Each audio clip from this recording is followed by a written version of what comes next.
wonderful coach, mashallah. Allah Mubarak. She has She's me. she's amazing. That's what I can say for now. And I think I will let her introduce herself. She's done many good works. And what I really like about Sister Uzma is the fact that she touches your heart directly. That's how I see you. I end up making the people who attend your programs cry. So it's probably not a good thing. Yes. She came to many sessions, and every time she comes online, we end up crying. That's her. Right. She really goes for your heart. And inshallah, today, we want to keep our makeup. Yes. We see if that's why I'm all dolled up as well, to keep the makeup intact. Inshallah. Wonderful. Bismillah, wassalatu wassalamu ala rasulillah. Allahumma salli ala nabiyyina Muhammad wa ala ali Muhammad. كما صليت على إبراهيم وعلى آل إبراهيم إنك حميد مجيد. اللهم بارك على محمد وعلى آل محمد كما باركت على إبراهيم وعلى آل إبراهيم إنك حميد مجيد. Assalamu alaikum wa rahmatullahi wa barakatuh. Dear sisters, Jazakallah khair for being around today. And we today decided to be here with Sister Uzma Naqvi, our guest speaker. We are very honored to have her. It's been a big challenge to get to fit myself into a busy schedule.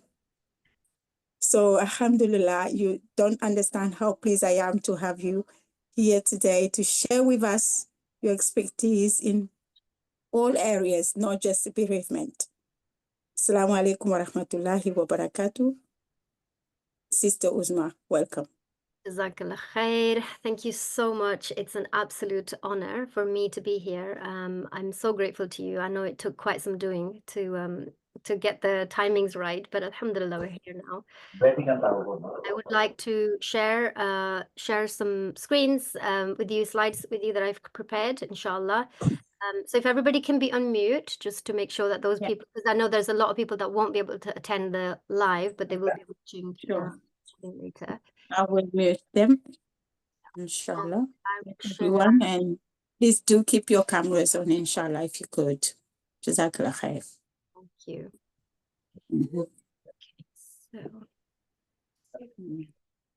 Okay.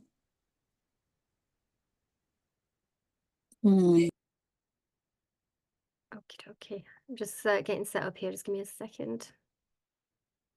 Okay. Can you guys see my screen? Yes, perfect. Okay, brilliant. So, Assalamu alaikum wa rahmatullahi wa barakatuhu. A'udhu billahi minash shaitani rajim. Bismillahir rahmanir rahim.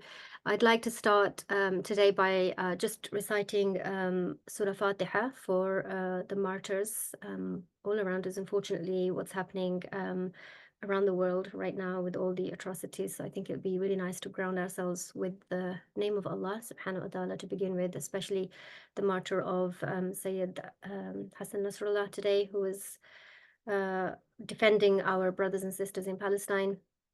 And unfortunately, he has now returned to the Lord. So let's begin by reciting Surah Fatiha for him and all the other martyrs.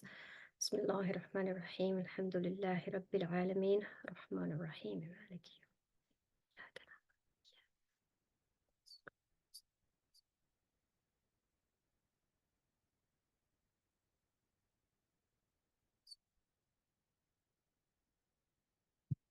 Thank you. So welcome to this workshop. Amazing of you to take your time out. I know how busy weekends can get, so I'm really pleased and grateful that you have taken the time out to be with us today. By the way, feel free to scan this barcode here. This will take you into what I do and other work that I'm involved in. So if you were ever wondering what I do and who I work with, you're welcome to look at that or follow me on social media. It would be great to have you there as well. So before we dive into the exploration of today's topic, which is very deep, it's going to sound like I'm talking at you, but I hope that you have your pens and papers ready, because there will be some things that would be useful for you to jot down, inshallah. But before we go into that, let's get you into the present moment, because I know how difficult that can be when there's so many things going on in the background. if you can just take 3 really deep breaths into your belly, close your eyes and just relax your body. Don't worry about whatever is happening. The kids, husbands, everybody's safe, inshallah. You'll get back to them when this session is over. Just give yourselves some time. You're here for a reason. So deep breaths, just to ground yourself. Find a comfortable position. Just inhale the air, which is alive, filling your lungs. Bring all your senses and your energy and your vitality to here. And as you exhale, just release any tension, the distractions, whatever is going to take you away from fully immersing yourself in this space. When we take time out, this space is very sacred. It can bring a lot into our lives, take a lot of negativity out of our lives if we are truly grounded within that space properly. Just let go of any worries, any thoughts that might be filling in any negativity, and take this opportunity to take a deep dive within yourself with me. And inshallah, we will tap into today's session. Jazakallah khair. Thank you for joining me and just coming together. Okay, so today, as you know, we will be discussing the topic of grief. Now, like I said, this is a really, really large, big, vast topic, and I've had to be really picky and choosy as to what to condense it down to, because there's a lot to cover. And there was a few ways of doing this. I could have just gone and given you like the theory, which a lot of information is out there. But what I've chosen to do instead is make it a little bit more practical in terms of what can you actually do physically yourselves in your daily lives to deal with grief and whatever's happening.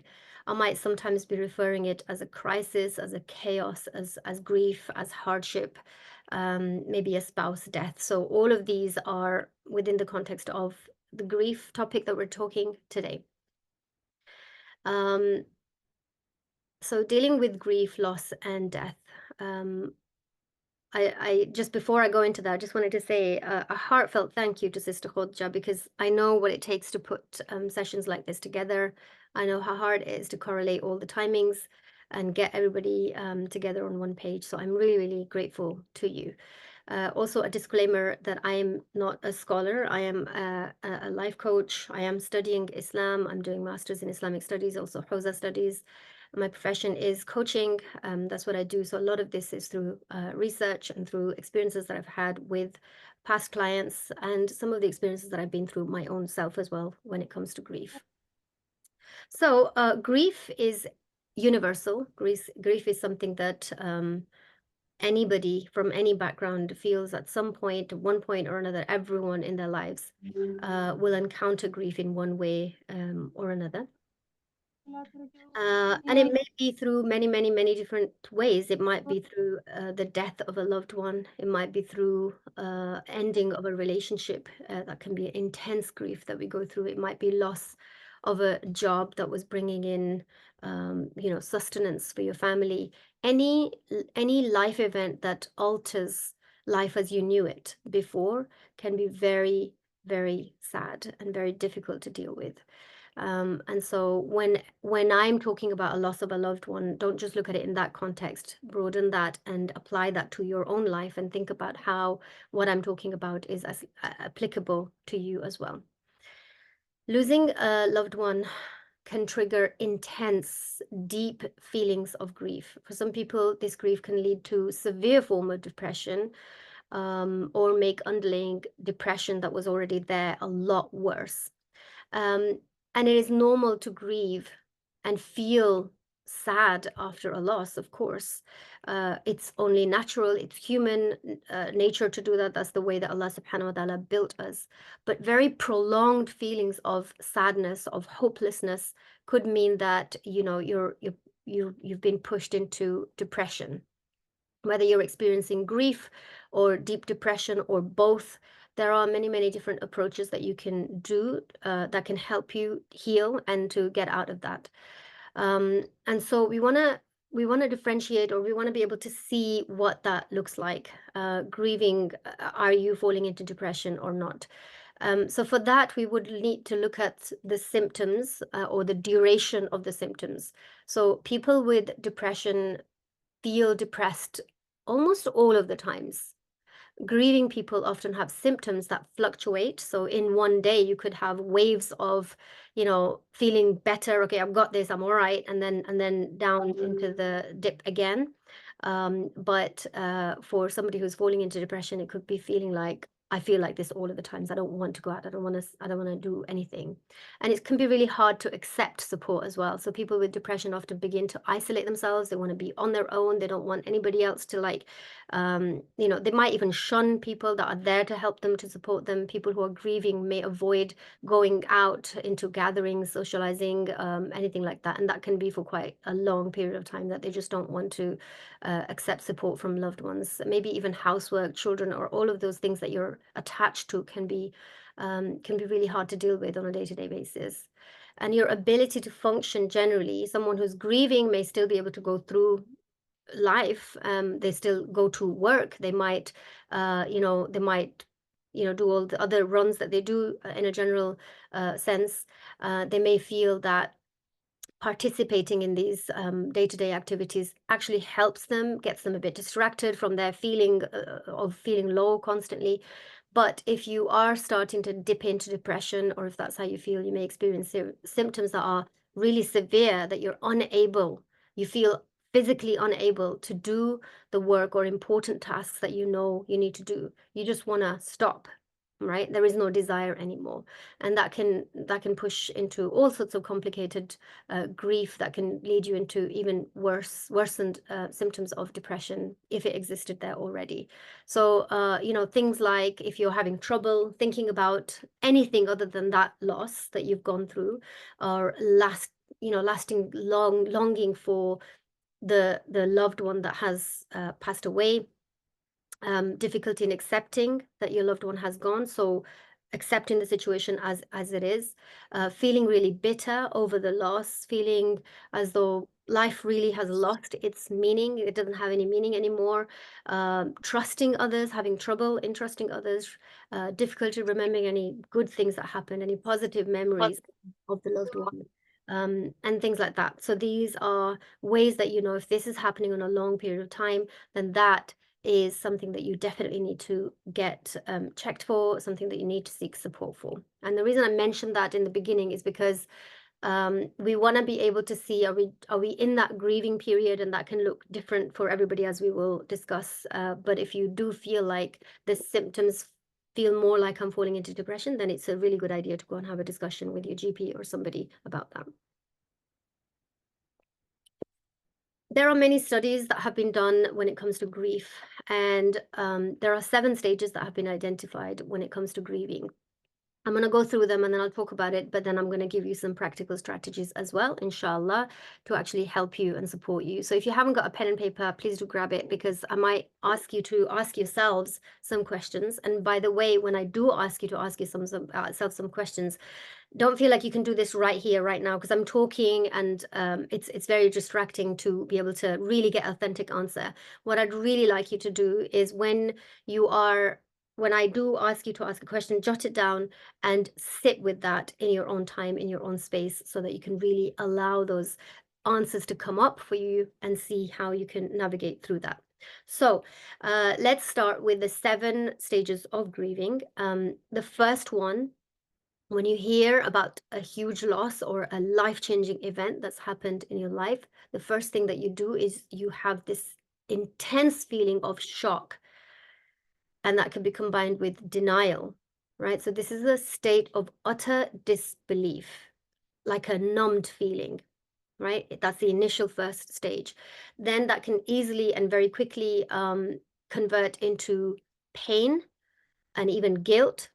So you may feel the loss is so unbearable that you're making other people's and your own life so much harder because of the way that you're feeling and the needs that are coming up for coming out of that type of a pain and suffocating type of a feeling. And then it can lead into anger, bitterness, bargaining, where you may lash out. You may even be cross with Allah subhanahu wa ta'ala.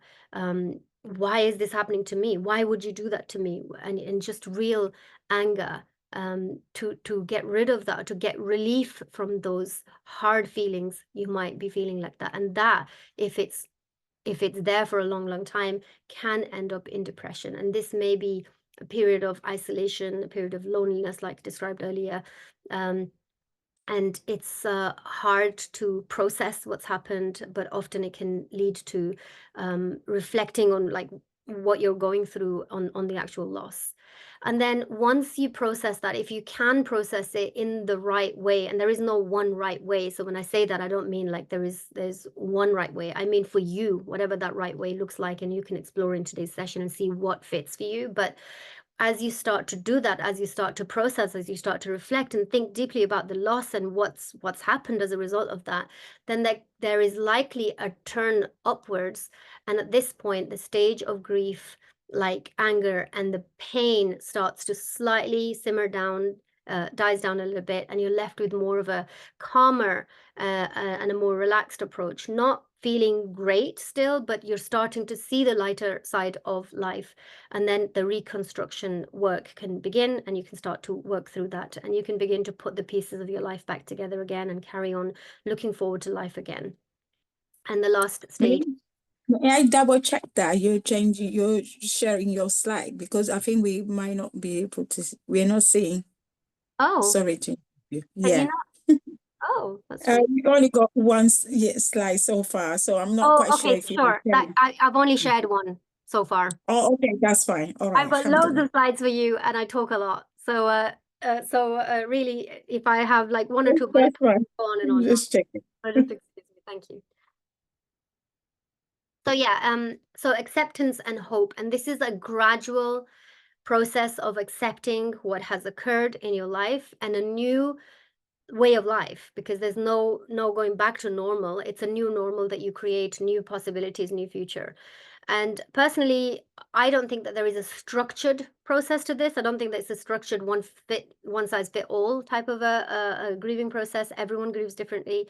The phenomenon of the heart healing is utterly amazing, and we grieve over many different things over our lifetime, sometimes really intensely, and sometimes, you know, we go through a phase of something, maybe lost a job, but then we found a great one again, but we went through that phase of grieving in between. So it can be a spectrum, and it depends on where you're at with it. The grief of a death, for example, can be extremely overwhelming, because this is an open grief that people feel obliged to say something about. You know, they can come and visit you once that's happened. You may attend a funeral. And sometimes when something happens, it feels like it's the end of everything.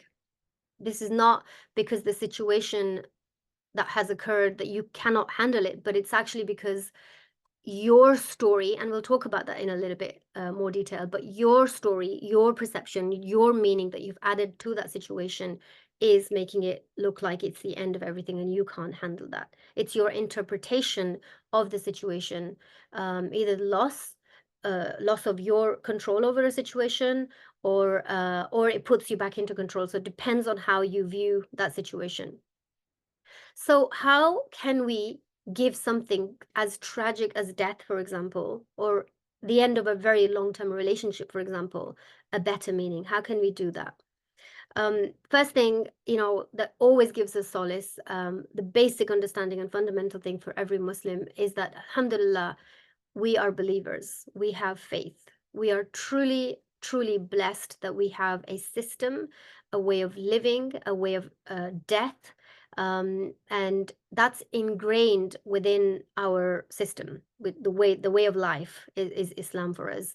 And so we're not supposed to be a nation that hides away from a subject so real. You know, we are told that it is a blessing to be attending funerals. There's a great rewards in the act, such as washing a deceased person's body. We are well aware of what happens. There's extensive material on what happens in the hereafter.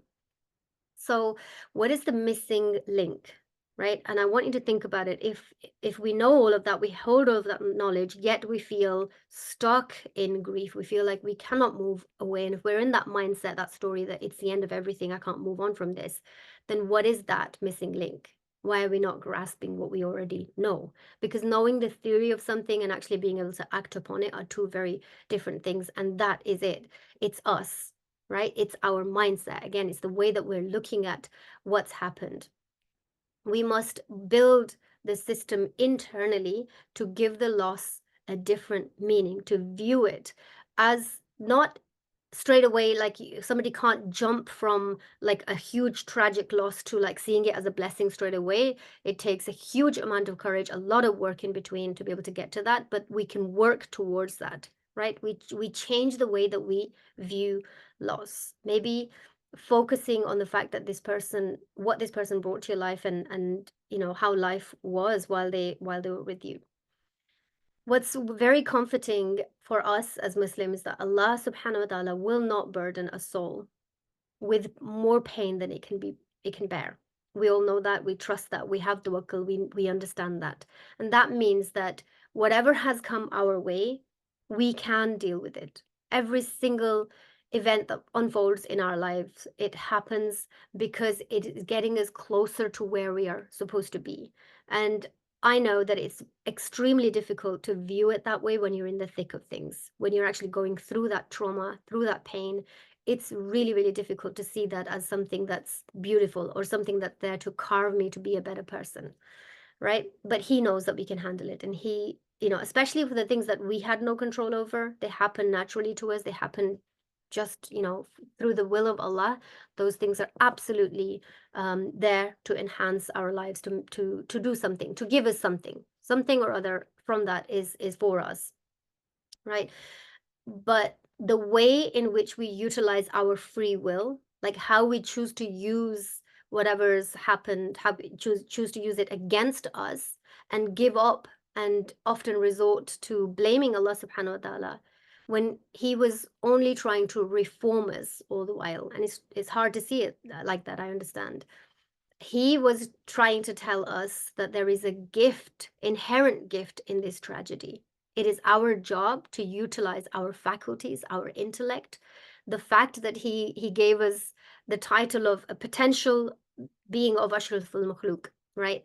These are the times where we actually get to utilize that, and we put our intellect, our intuition, our God-given wisdom into use so that we can find that inherent gift that is tied into our tragedy. When you don't process the emotions correctly, when you deny them, when you convert them into anger and bitterness, into negativity, obviously it's going to get a lot worse for us. So our job is not to try and avoid what we're feeling, what we're naturally having to feel, but to rather sit with those.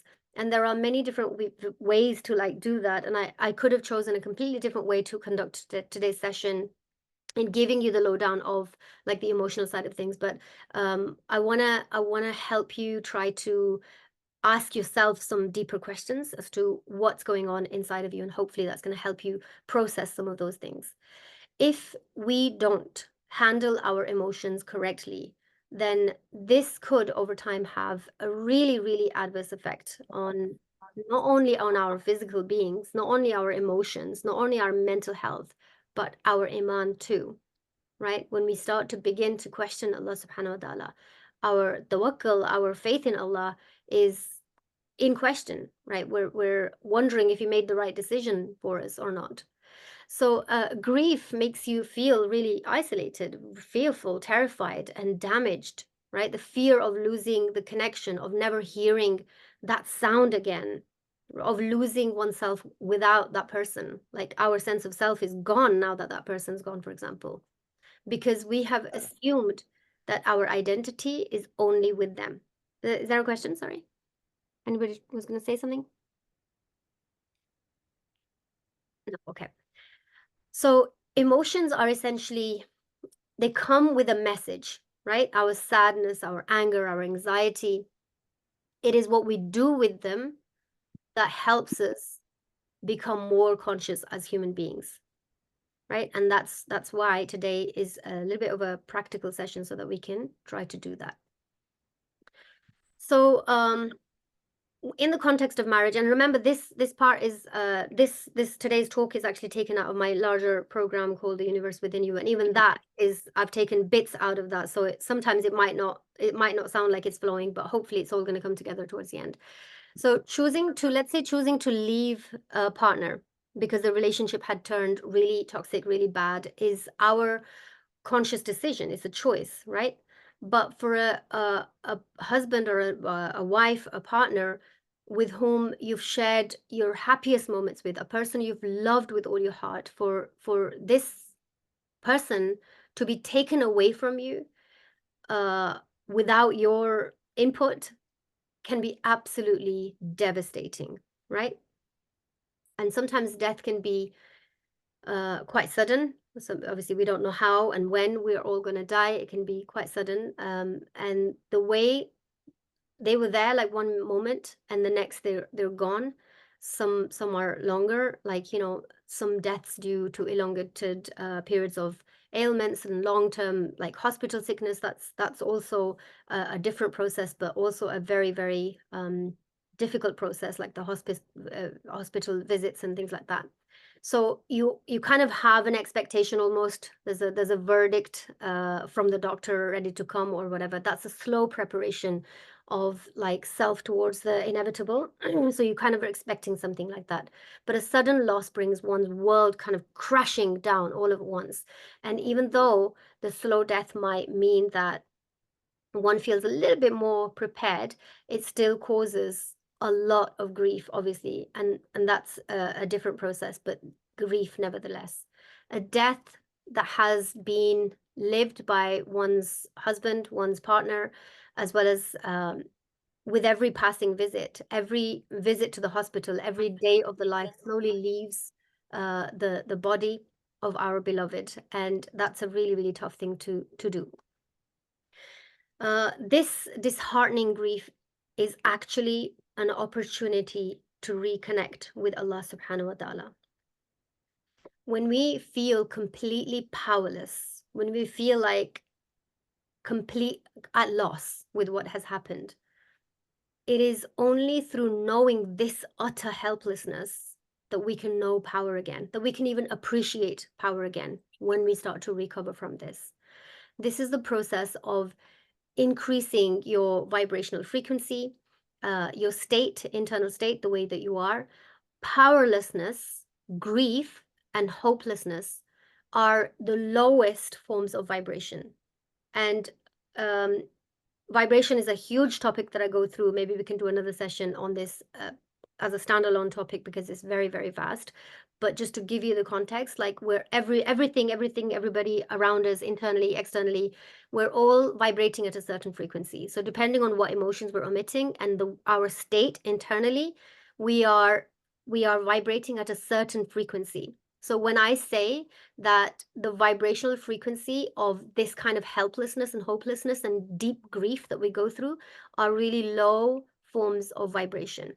It is when you feel that you've been almost like disconnected from something, from someone that you love so dearly with all your heart, and now they're gone forever, right? And so remember, today I'm discussing everything in the context of a death of a partner, but apply this to anything that you're going through. I just wanted to reiterate that, right? So the purpose of grief is to close this gap by giving yourself the permission to go through whatever stage of grief that you're going through and work your way back up again to from powerlessness to powerful, from low vibration to higher vibration, from this deep like pit of grief and sadness to enlightenment, so that you can rebuild yourself.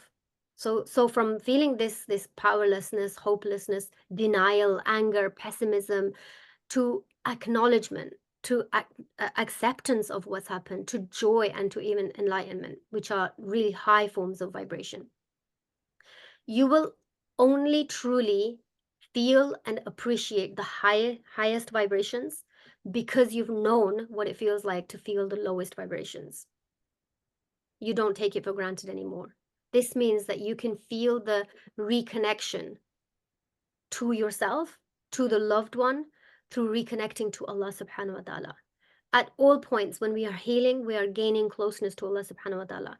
The process of expansion of human consciousness, like our awareness as it grows, it is supposed to bring us closer to Allah subhanahu wa ta'ala by expanding our consciousness. And that is basically taqwa, right? Having that utmost faith in Allah subhanahu wa ta'ala, whatever the circumstances. So seeing their true essence, the person who's left this world, and celebrating their soul, celebrating their time here on earth, and what they brought to us, to your life while they were here in this temporary life, which is a way of life for every human being. And so this is something so beautiful and unique to be discovered in the midst of our greatest losses. Often we reach a true form of forgiveness or connection or purpose through the loss of a loved one, through this grieving process. This can be the catalyst. This can be the thing that actually turns everything else around. It is the process of grief that helps us to transform ourselves internally and truly and genuinely and wholeheartedly.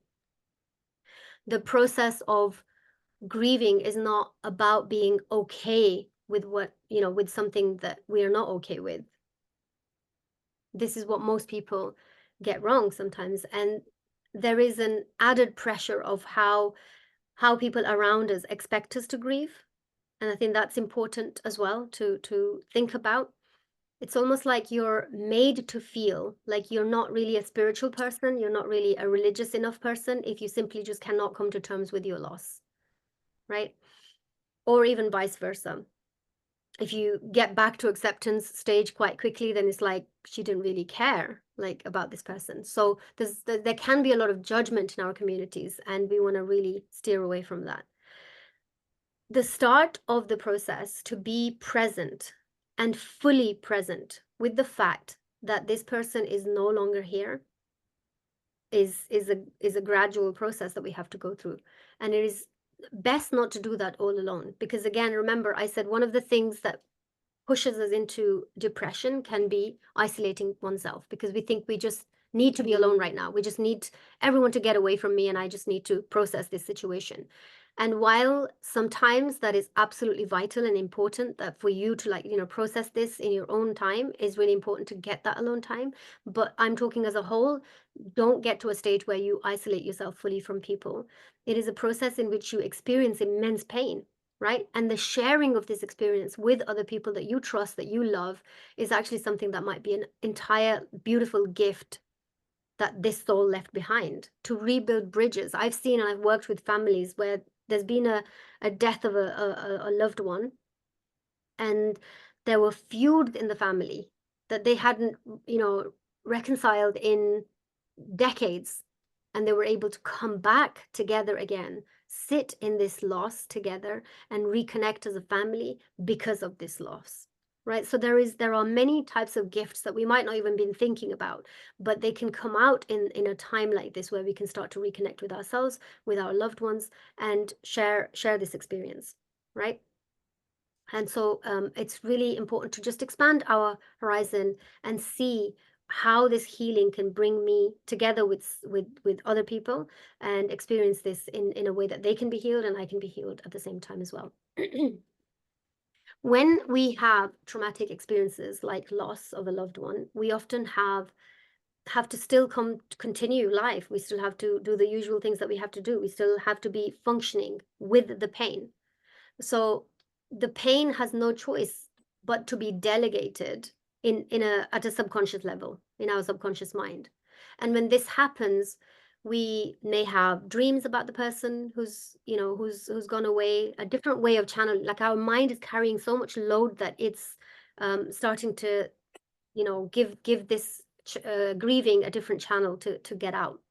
One of the main issues with grief is that people don't know how to deal with whatever's going on, right? So the advice is often that we should distract ourselves, right? Maybe you should just go back to work very quickly, or, get into something quickly so that we can just get over it very quickly, because that's going to help us move on, right? And that is what he or she might have wanted us to do. A lot of people say that, right?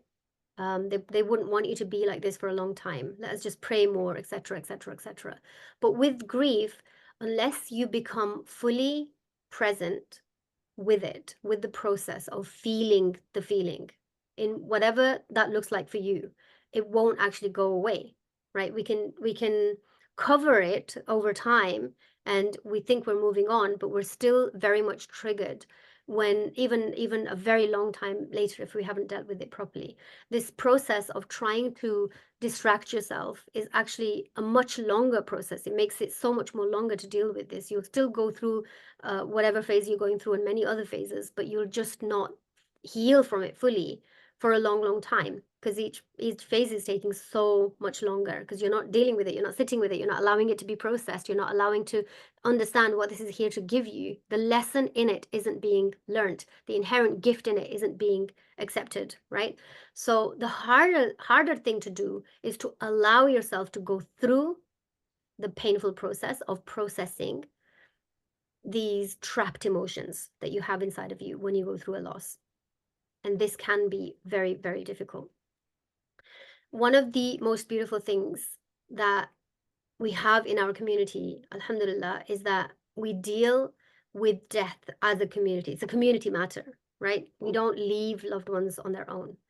We are often, we're not left to do everything by ourselves. It's like everybody gets together. There's a whole structure in how practical things are taken care of, by whom they're taken care of, and we are absolutely in need of this support. When we look at other people, other communities that don't have this systematic approach of dealing with death, for example, it's devastating to see how what they go through when somebody passes away in their lives. You know, often people are found weeks later in their apartment where this old person lived all by themselves. Subhanallah and alhamdulillah, we don't have that issue, at least for the most part. But it can also be a really difficult thing at the same time, because if it just becomes like a mechanical process, then it can be really hard to deal with. This means that we don't actually have a proper way of allowing the emotions to come through. We might just be going through the flow because that's how things are supposed to be done, right? If we do this, then we get stuck with the emotion, right? Whatever intense emotion that we feel, we get stuck with it. And even though we might move through life and keep going with everything because we still have to do whatever we have to do, we lose a part of ourselves. We lose within ourselves, we lose something of ourselves through grieving like this. If this remains stuck inside of us, these emotions, then we are vibrating on a regular, frequently, on a frequent basis on that frequency that is attracting more and more and more loss, because we're just not learning whatever it is that's coming our way that we're supposed to be adapting or taking, right? There's again, this is a huge topic when I go through the topic of law of attraction. And by the way, law of attraction isn't a term, Islamic term. It's not something that's coined from within Islam, but there are a lot of things, the way that the West teaches it, that almost like correlate, but we have to have a different view. So that's a different topic. I delivered this just a couple of weeks ago, a really, really deep session, law of attraction in the context of Islam. When we look at that, it's like the law of mirroring, right? So the internal into an external is basically telling us something about ourselves. This is happening because we haven't used the opportunity of this grief to expand our consciousness through this experience. We haven't worked through the emotions. We haven't took out from it what it came to give us. It's always an opportunity. Right. So what I want to do is I want to talk about 8 different strategies. Like I said, it's going to be a little bit of a, not practical in the session, but practical for you to apply outside of the session, inshallah, something that you can utilize within your day-to-day life to move forward from the loss in a productive way, and move forward from this crisis or whatever situation that you're in, inshallah. Just got a couple of messages. I'm just going to have a look to see what that is. Okay, thank you. Right. So the first thing that I want to out of the strategy is to simplify.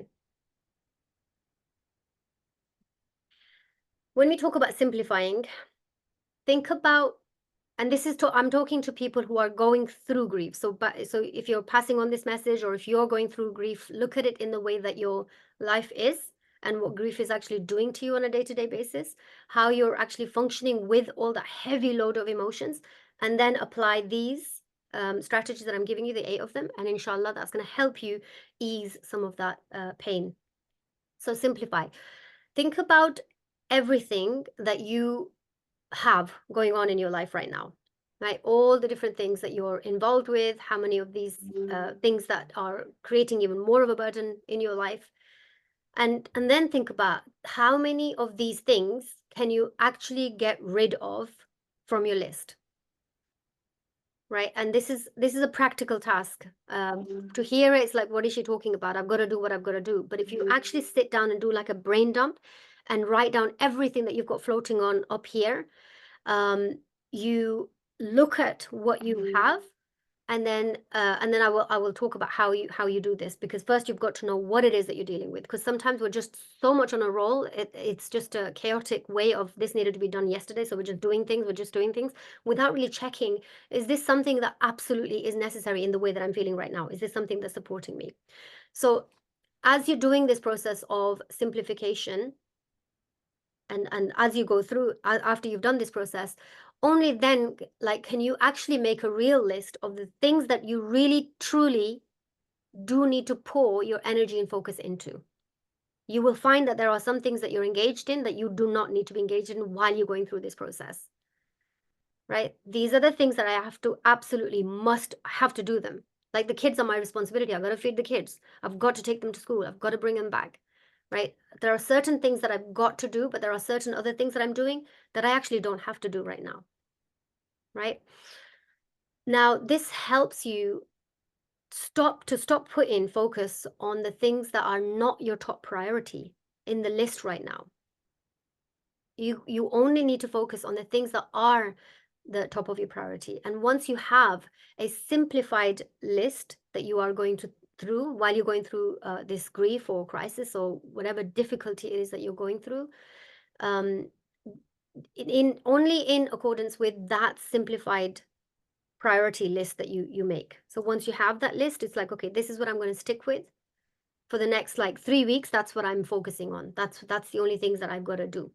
Right? And this list will start to change gradually as you start to become a little bit more comfortable with, okay, I'm dealing with this. Okay, I can add something else onto my list, and it will gradually grow back to thriving again eventually.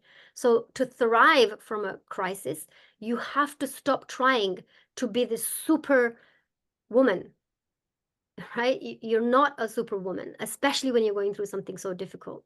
You've got to stop trying to do everything and keep it all together, because you can't. That's not even your job to do. It is critical to take off as much of from your plate as possible so that you can prioritize and have your sacred energy. I always call the energy sacred energy, because that's what's helping you go through that particular day. It's really important to know what it is that you're pouring your focus into, and pay attention to only the things that need your attention, and leave aside things that don't really need your immediate attention. So you really need to take as much pressure off in any area that you can, or delegate, so that you can focus on things that need to be done, right? And this may include getting help from others.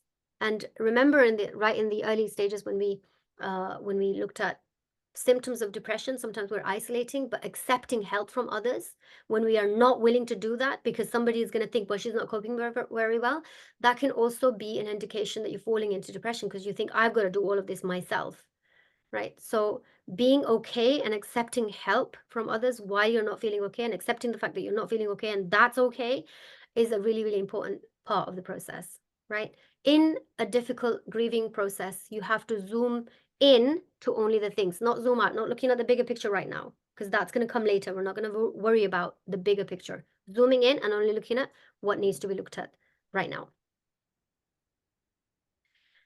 Most of us have our focus on like the big horizon line, we're thinking about the future, because now there's been a loss. It's like, what does my future even look like anymore? A grieving time tends to disrupt things as they were entirely. And in fact, a crisis or a process like that, a loss, tends to call our entire future to be in question, which is one of the biggest reasons it is so painful to consume, to sit with. And so by simplifying, what it means is that you have to temporarily stop thinking about that big picture, about the future, and planning right ahead. To thrive during a situation like this, you have to make choices to keep your head above water in that time, in that space. When life is going well, we have the biggest buffer regarding our life and our choices. So I want you to think of it like a bank, right? You have an abundance of physical, emotional, and mental well-being in your bank, right? You can even technically afford some withdrawals. This is when things are okay of your energy. Sometimes you can stay up really late and eat junk food for 2 nights in a row, and it's okay. But when we are in distress, when we are grieving, we tend to make short-term choices that lead us further into decline. When things are not going well, you cannot afford to like too many withdrawals because you're already down and under. That there's a big segment within my the Universe Within You program where we talk about the deposits and the withdrawal from emotional intelligence, and because of the choices we're making, because of the way that we're dealing with life. And that helps us to think about every single thing that we're entangled with, every single action that we're taking. Am I withdrawing, or am I adding? Am I depositing in there, or am I taking away from there? This is your bank of energy, sacred energy, that you get to make a choice about whether this is something that's going to enhance or decline. So everything you're engaged with, make a note of this. Simplify the process by doing a big brain dump, getting it all out on the paper. This is what I've got to deal with. I feel like this right now. These are all the things that are outstanding. Simplify the list by thinking about what is necessary and absolutely important for you to do, and things that you're engaged in that actually wouldn't be harmful if you were to take a step back from. Then question every single interaction and every single action as to whether this is withdrawing or putting in. And once you have this list, commit to it with discipline. Try your best not to engage in withdrawals. Only focus on depositing, because that is what you need when you are going through a grieving process, right? Second is accepting support. I've already touched on this a little bit, but I want to break this down a little bit more because this is really, really important. You do not have to face this on your own. There's a bit of a stigma attached to people in our communities, that because there's so much judgment, unfortunately, sadly, there is a lot of judgment from our communities. And so we want to be seen like we've got this. So I'm gonna do it all by myself. I can handle this. And we think we can handle this, but we're actually internally, we aren't feeling okay. But because we've got to put a brave face on in front of the people, we behave like we have to work it on ourselves. You must utilize the people with whom you are connected to get as much support as you possibly need. Each person is unique. Every person has something different to offer. So proactively, even write down, like I've gone through this process of getting a person who is going through this intense grieving time to write down a list of all the people that are in their lives, actively like connected people. And what do they all offer? What are they good at? What can they do? There are some people that are great at, like, things about cars, and there are other people that are great in like technical stuff, and there are other people that are so good with like emotional support. Make a list of the people that you have in your lives that you're deeply connected with, and think about, what do they specialize in? What are they good at? What have you discussed with them previously that for them it was just like a water off duck's back. They did it straight away. It was a difficult thing for you, but they did it. And think about who you need to approach for what reason.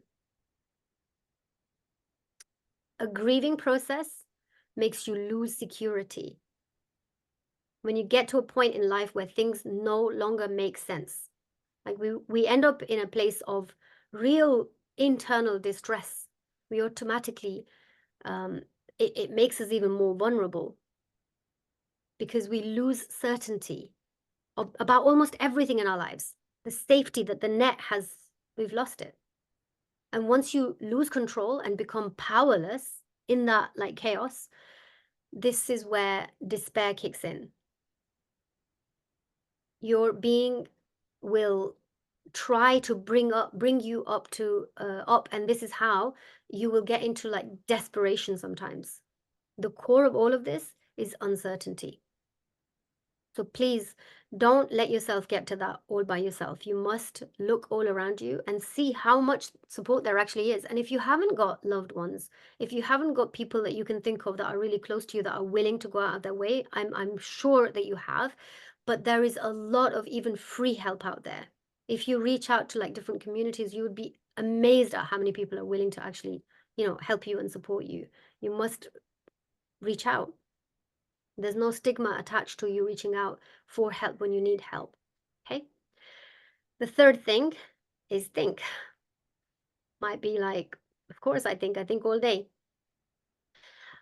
What if what's happening is supposed to be happening? Why might this be the case? Like taking oneself to become more curious about the situation, more like trying to think about what this means for you. Think about, can I open up my mind and my heart enough to see why this might be happening for me instead of to me? So changing that small bit in the question, this is happening to me. Someone's died, this has happened to me. I'm all alone. I'm so lonely. I have nothing left anymore. To convert it to, it's happening for me. How? And sit with that. Physically sit with that. Ask yourself the question, close your eyes, relax your shoulders, take a few deep breaths and say, how is this happening for me? And see what comes up, and you will be quite amazed. Whenever we're grieving, sorry, my son's calling. When grief or any kind of crisis happens, one of the first things that we think is that this really shouldn't be happening to me. Like, remember, denial and that shock, the initial phase is like, no way. And this is a very resistant state to be in. You're resisting the truth. Whenever we're resisting the truth, it can kick us into depression a lot faster than you would think. It's one of the fundamental reasons for people going into depression. And I want you to think about that statement, maybe write it down. One of the most fundamental reasons why people fall into depression is because they are not willing to accept a situation as it is. They're wanting to make it something different than what it already is. They're not willing to accept the truth. The very fact that we don't know why this is happening might be one of the gifts within it. But without opening up our minds to even explore this, we wouldn't even attempt, like we're not even attempting to go down that route of knowing. This is saying that we often, like there's a saying that we often hear, and a lot of people say it because it sounds so great, doesn't it? He knows best, right? He is the best of planners. We know and he knows and he is the best of planners. We say this, we hear this, and it's very, very easy to say it, a slip of a tongue. But it's a lot harder to live by in reality, in real life. The trust and the tawakkul in Allah when something happens. The soul that came into this life with a purpose has a different perspective. Your soul has a different perspective than what your physical body perceives its purpose to be, right? The meaning of death, for example, as one of the reasons for grief, the meaning of death to us and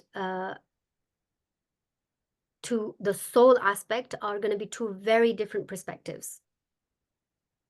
Two very, very different ways of looking at death. Often the death of someone can lead us to the greatest truths in our own lives that we didn't even begin to consider before. And when it first happens, it's really hard to see it as an opportunity to grow, as an opportunity to explore, as like an opportunity to expand our consciousness, because we can't view it like that. It's hard, but it's very much possible. Allah often breaks these generational patterns of families to expand into consciousness. The entire lineage sometimes can shift and change because of one crisis, one grieving process that they are having to go through together. And often it takes something like this for an entire group of people to come to some kind of a realization. Like if I told one person individually, they might take it on board, like what I'm saying, and I might be able to convince them. But convincing a whole bunch of people who all have different minds in different ways is almost impossible to do that. Whereas when you're going through a huge loss like this, it's like a job to the whole family. Young, old, they all have to think about that. They have to stop, they have to reflect and contemplate, to reconsider like what's actually happening in their lives. Even what's happening in the world right now. If you look at the state of Palestine, if you look at the state of Lebanon right now, and the atrocities that are happening right now, it's so hard to put our mind to like think this is all for good. But He's the best of planners. We have to have faith, right? It's the same when it happens at a domestic level, at a smaller level. So this tragedy or whatever loss that you might be going through might be the thing that makes, for example, the parents of this family to do things differently from now on. The way that they parented, for example, this shock, this death has started to like get them to think about what they did or didn't do that they should have. It's a massive shift in consciousness as a collective, but it has come at a cost. A grief crashes the old patterns almost immediately, when it might have taken literally decades for people to come to some kind of realizations by themselves, unless they went through something like that. Allah's love is always trying to take you to a higher good for your own self, even if it means dragging you through this hellish time of going through these emotions. And fearing the unknown is actually less of a problem in this scenario. It is what you think you already know that scares you so much about the future and the consequences of what has happened in your life. So ask yourself, maybe write this down. What scary or painful thing do I think the future contains? And then sit with that later. What scary thing, what painful thing do I think the future contains because of this change that's happened in my life? It's a profound question if you really allow yourself to come up with answers. Ask yourself, can I surrender to where life is taking me right now? Can I just let go? It does require us to let go of the idea of what life was supposed to look like according to your mindset, because it's changed, and it's changed out of your control. It's changed not because you wanted it to change. It's changed because Allah decided that for you, and He's the best of planners, right? So ask yourself, at the end of the day, one of the biggest realizations that can help a person going through a tragic event is knowing that we are all a part of and connected to Allah subhanahu wa ta'ala. Do we think that it is in Allah's best interest to just tear us apart and not support us, to just leave us in this darkness? So become curious and open. It will literally save your life. People who are willing to have an open-minded approach to whatever is happening in their lives, no matter how difficult it seems, are the ones who will be able to find that gift within the tragedy. The more resistant you are of whatever's happening, the more you will end up suffering, because you are not willing to accept the situation as it is.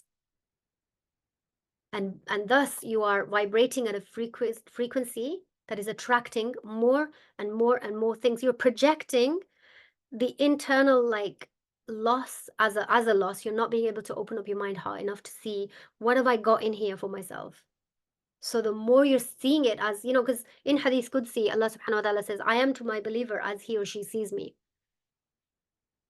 And we might never say that verbatim, like we never utter those words, but the way we behave in a situation of crisis shows in action what we think of Allah. This tragedy has literally like dismantled everything in my life. That's what we think of Allah. Or this has happened, I am hurting, like accept and validate. I'm never telling you not to accept the situation. Like I'm not telling you to like deny the emotions, because that's unhealthy. It's not good. It's the opposite of what I want to tell you. So definitely validate what you're feeling, but do not decide for yourself that this is the worst thing that's happened for you. It's the feeling. That feeling is the worst thing, but there is something within it. Be curious about how this story would unfold. You don't have to love what you're going through. You don't have to love it as you're accepting it. You just have to go with the flow. The beauty of not knowing where this is going is that we have to trust the process, because the control was automatically taken out of our hands. I often say there's a sister who's going through a horrible divorce after a very, very long marriage. She's heartbroken, literally wailing, and cannot believe that this is happening to her.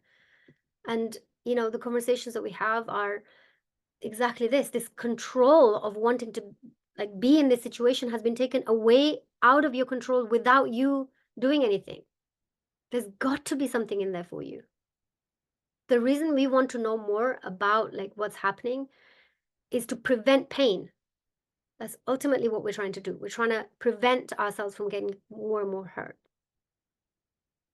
But if we can get into the mode of learning rather than just knowing, we would be far better at accepting this process and allow it to unfold as it is. Because learning and becoming curious and open is the only way to expand our consciousness. We can't grow while we're rigid, right? A tragedy like this is about learning and questioning and being open so that we can continue to grow from it, inshallah. So use the power of yet. That's just another tiny little thing that yet and maybe, the words yet and maybe, right? This opens you up a little bit more. Everything is in a state of questioning anyway. So let's do this more consciously. Think of what you would tell someone else going through this or something like this. What would you say to that person? And like close your eyes. You can even do this right now. Close your eyes and imagine you walking out of your body, standing in front of your own self and speaking to yourself. What advice would you give to yourself at this time? What answers do you have to some of the questions that you have floating in and around you? It's very powerful to know what your needs are during the time of a tragedy like this, a crisis, grieving process, and how you can go about fulfilling these needs. Because this creates a much more stable environment for you, because you know what it is that you need and you have a pathway to go and get it. So commit to stability and consistency, trying to create a routine that can help you. Remember, by simplifying, so not trying to overload yourself, simplify, and then commit to this stable routine that you can be consistent with. Engage with people who give you stability. Don't visit people who will throw you off again and again. Discipline the choices that you're making. That will give you stability. Simply changing one thing, one action can change the course of the potential of the life that you are living. When we refuse to make those changes that are inevitable, then we are often enforced. They're forced upon us through things and through situations when we have no longer any control. So they're going to happen regardless. We might as well make a choice to do them at a conscious level. So instead of blaming other people, blaming whatever situation is happening, getting to the mode of openness to allow that lesson to come through, and it will. A difficulty like this makes us rethink our roots and how embedded we actually are in our lives. Those roots are far deeper than the temporary existence that we are experiencing in this lifetime. Find people in your life who you can ask questions from that you would like to ask yourself in this situation. Not necessarily seeking advice, but just hearing yourself out. Involve other people like friends and family and people you trust, and even coaches and therapists, in coming up with questions that are going to allow you to see things differently. Because sometimes that's all it takes, just pivoting your perspective on how you are dealing with that situation, how you are viewing that situation. Write the situation you are uncertain about, write about it, and then ask people in your life to look at that situation and write down key questions that they would like to ask, they would have for you in that situation. Questions can change everything. The right question can lead you to the answer that you've been looking for, that this whole thing has happened for example. So the next tip, let me just quickly look at if there's any questions. Thank you, Sister Khodja. Thank you. Just writing down what is important. So fluctuations are normal. So waves happen, and they are very, very, very normal part of the process. If you don't expect waves, then every time one comes, you're just going to be like going back to that square of denial and anger and disappointment and confusion and etc. So from the offset, if you can just accept that I'm going to go through these fluctuations, I'm going to go through despair, and then I'm going to drop back down to high and low and how, and that's just going to be part of the process. So from the beginning, just have your mind ready for that, so that when you have the dip, you're not thinking, oh, I will never get out of this. You're already prepped to think, this is just part of the process. I'm just having one of those moments. I'm going to give myself the break that I need. I'm going to simplify the process even more. I'm going to take myself away in whatever shape and form I need. I'm going to validate my emotions in this time, so that you're having these really healthy, open conversations with yourselves, rather than seeing that dip as the thing that you've just fallen back into the pit again, because you haven't. Grief and crisis are essentially trying to give you a new birth. Isn't that beautiful? Like it's really hard to adapt to that. It's really hard to accept that initially, but it's essentially trying to give you a new lease of life, new way of living. You cannot go into giving birth without having contractions. You're all women, so you should be able to understand that, right? Those of you who've had children especially. These waves are integral part of the new version of you who is becoming right now. Don't fight them, please. Take them as they come. Allow them, accept them, validate them, see them for what they are. Experience them fully, indulge in them. Pain isn't necessarily wrong. The self-help industry has got it wrong. If they're telling you to just get away from pain, run away from pain, deny pain, just think of something positive instead. No, don't do any of that. Sit with it. And I'm not saying you're always going to have the capacity to be able to sit with the emotion right away, because sometimes you just simply don't. So what I do is I often tell my clients, in your mind, create this treasure box. That can look like however you want it to look like. A treasure box that is your box of sacred emotions. So let's say you're in the middle of a school pickup, or you're in the middle of a room full of people that are visiting you because there's been a loss in that house, or whatever the situation. You're just in a situation where you're not able to process the emotions that are coming through, the thoughts, the negativity that's coming through. So what you do is, in your mind's eye, you grab that thought, that feeling, and you put it inside your treasure box, and you say, right now, I don't have the capacity or the time or the environment to be able to deal with you, but I am going to come back to you. Promise your emotion that you're going to look at it. You're going to come to face to face with it. You're going to speak to it. You're not going to ignore it. And it won't bother you as much, because you know, it's like tornado, a storm coming towards you or something, and then you're exhausting yourself, running away from it, and then one time you're too tired, you can't carry on, so you just stop, and you see that the storm comes, it goes through you, and it passes you by, and you're still stood there, and you're like, I could have done that all the while. I had the strength to like deal with this. But you don't know that unless you allow it to do that. We resist emotions that are hard and too much because we think, I cannot. I can't deal with this. That lady I was talking to you about earlier whose marriage broke down, she literally like says this in every single call, I can't. When you tell your mind you can't, your body's saying you can't. It agrees with it because that's the information you're feeding through. But change that and say, I absolutely can and I will. Right now is not the time. So I'm not asking you to immerse yourself into pain all of the times. I'm saying have times that are your specific times when you know you're not going to be distracted, and you've written those down or you've put it into this mental like treasure box. You open that when you have the time and the capacity to be able to open it. That is just the way you're coming into being a new version of yourself. So accept and expect fluctuations. They're just a normal part. Fifth thing, root in reality. When we are dealing with stress, anxiety, depression, grief, crisis, we often resort to like lots of different coping mechanisms. By definition, coping means that we cannot change the situation. We're just coping with it. Choosing this as a strategy means that we are denying ourselves of the opportunity to grow by running away from the core issue, whatever the core issue is. People use so many different types of coping mechanisms.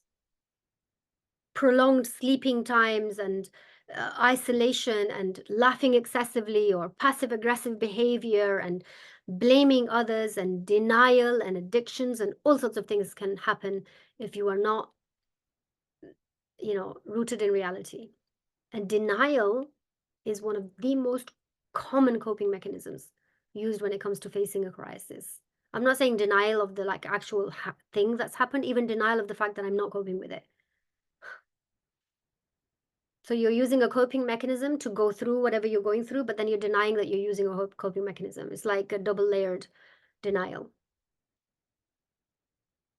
Denial is the act of not being able to perceive reality as it is. And like I said earlier, that can lead you into horrible, horrible deep depression.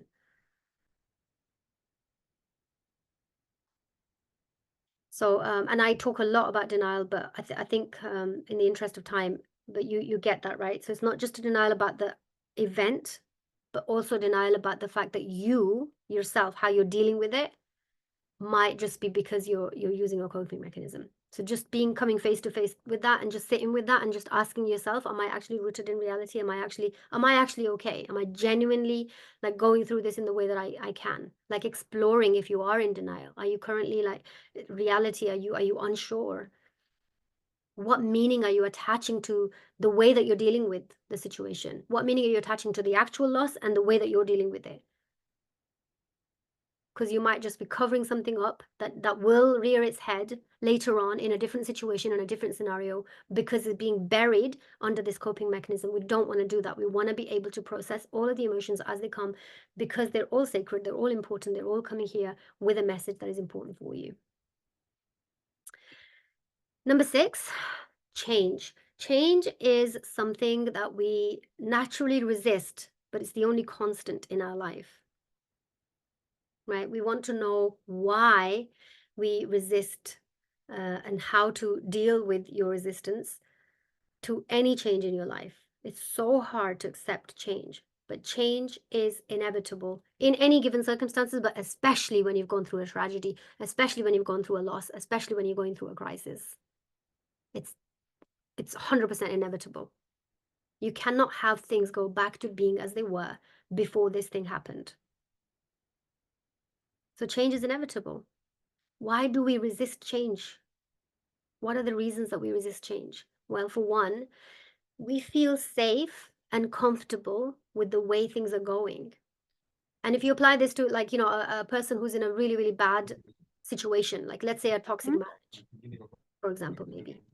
So we feel safe and comfortable with the way things are going. Orange. Hi, baby. Can we get everybody to mute, please? Thank you. We have little audiences as well today. So yeah, we're safe and we're comfortable with the way things are going, and the way that we know, because we know how to behave in that. And even if this comfort is actually like really sabotaging us and really hurting us in actual fact, it's just the way we deal with things. We know it. We feel safe. Our mind has gotten used to that, right? Second reason why we don't accept it is because change makes us lose confidence. You kind of become an imposter all of a sudden because you don't know, like this new way of doing things is like all new, and it's like I don't know, because you're not familiar to that new way. So we're having to learn something all over again, and this transition is we feel totally out of alignment. We lose our self-confidence, right? We already have a threshold and confidence on how to deal with pain already, the way that we know it. So if we change it, we're going to be in a territory, in waters that we've not been in before. So we try to resist that.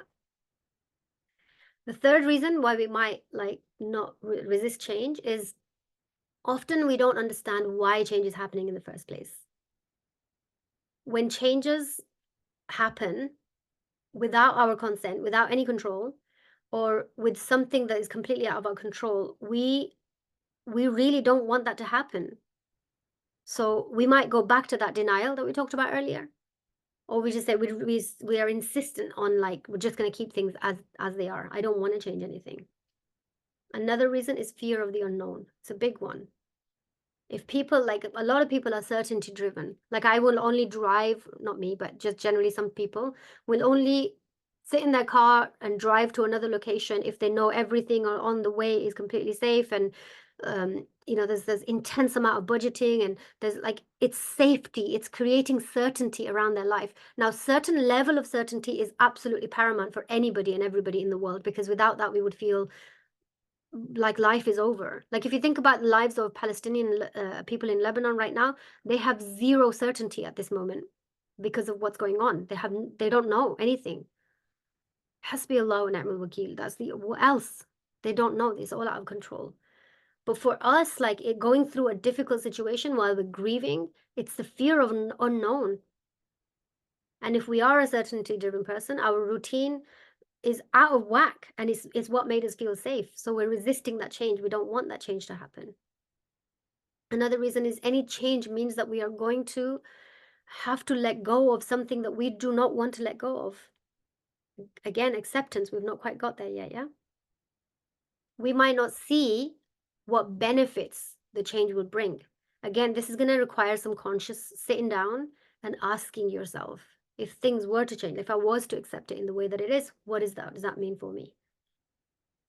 We know that any change will have an effect on other things. So there's a domino effect to contemplate on, and that's really hard to do sometimes. A change in a crisis situation, it's a change that you didn't choose,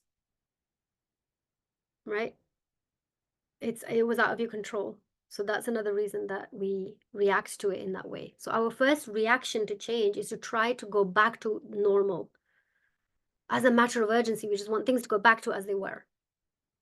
But the most important thing you're taking away from here is that there is no normal anymore. Make that a thing in your mind, like there is no normal to go back to. The sooner you realize that there is no normal to go back to, the better it is for you to accept change. You will need to create a whole new normal for yourself. And often these drastic changes are enforced upon us, because otherwise you would never have chosen the change yourself. It just happened for you. So again, think of it as though this is happening for me rather than to me, to be able to accept this change as well.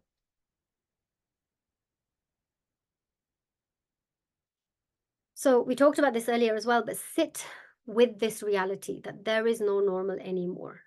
You are to build something new. Knowing this with full conviction in your heart, and knowing that Allah subhanahu wa ta'ala is with you, He will never shut a door without opening another one, ever. It's just the law of Allah.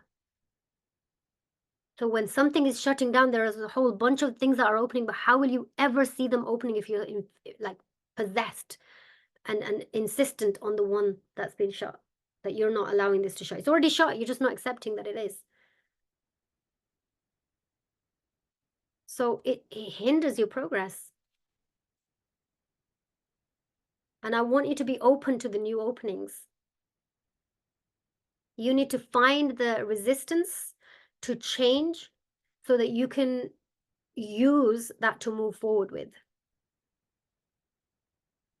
So think about, what thoughts am I thinking that are causing me to resist this change? This is so important. And again, this is something you're going to be able to sit with on your own, in your own time, and just allow those thoughts to come up. Or monitor yourself for the next 2 weeks. Just, what thoughts am I thinking, and write them down. If not on a piece of paper, then in your notes in your phone. You will be amazed at the data that you gather about your inner chatter.